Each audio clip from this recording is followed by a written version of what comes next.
BNP প্রতিশ্রুতি দেয়, প্রতিশ্রুতি রাখে। ভোটের কালিমোচনের আগেই আমরা প্রতিশ্রুতি পালন করা, নির্বাচনী ম্যানিফেস্টো পালন করা রক্ষা শুরু করেছি।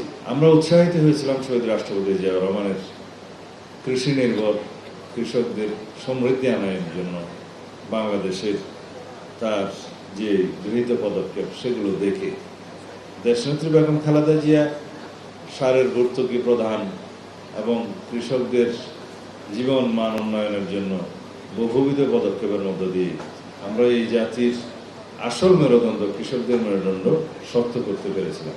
আজকের এই কৃষক কার্ডের যে উপকারিতা, তাটা আমার এখানে একটা কাগজে লেখা আছে। কি পাবেন আপনারা, কারা কারা কৃষক? কৃষক বলতে এখানে শুধু ধান চাষি নয়, ধান চাষি, মাছ চাষি, যারা পশুপালন করেন তারা, যারা লবণ চাষি, যারা পান চাষি, যেখানে যেই চাষ হয় সবাই কিন্তু আমরা চাষি। মূলত বাংলাদেশ কৃষি নির্ভর দেশ এবং কৃষকরাই বাংলাদেশের মেরুদণ্ড। সুতরাং তাদের মেরুদণ্ড শক্তিশালী হলে অর্থনীতি শক্তিশালী হবে এবং জাতির মেরুদণ্ড শক্তিশালী হবে। আমরা সেই চিন্তা থেকেই এই উদ্যোগটা গ্রহণ করেছি।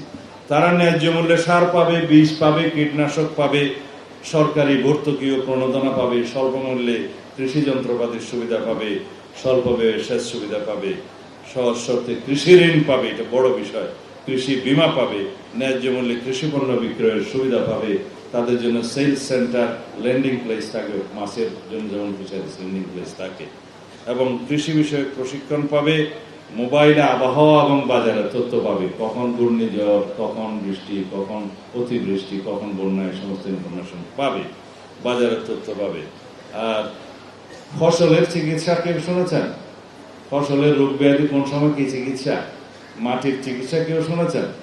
মাটিরও একটা চিকিৎসা আছে, কোন মাটিতে কিভাবে এটা পরীক্ষা নিরীক্ষা করে কি দিতে হবে এবং এটা কোন ধরনের মাটি, সেখানে কি চাষ করতে হবে, এগুলো কিন্তু মাটির চিকিৎসা। মাটির চিকিৎসার বিষয়ে ইনফরমেশন পাবে এবং সেটা মোবাইলে পাবে।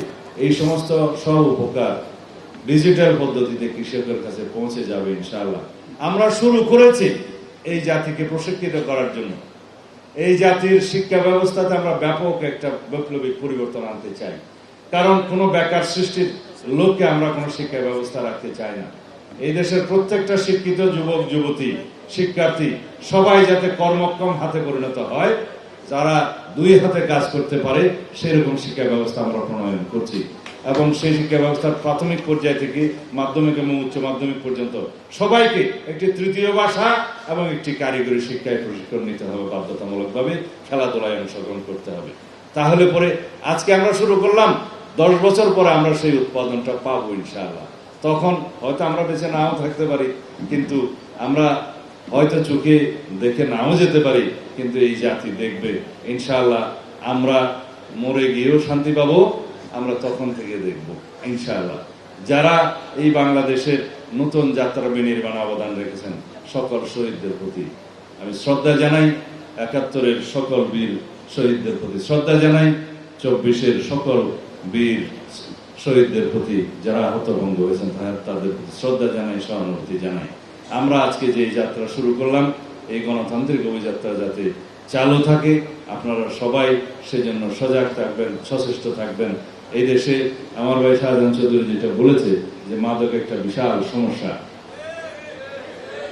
আপনারা সবাই সামাজিক সচেতনতা শুরু করেন, আইন শৃঙ্খলা বাহিনী তার নির্ধারিত কাজ করবে ইনশাআল্লাহ। বাংলাদেশ যাতে মাদক মুক্ত হয়, সেজন্য আমরা অতি শিগগির এই বিষয়ে অভিযান পরিচালনা করব।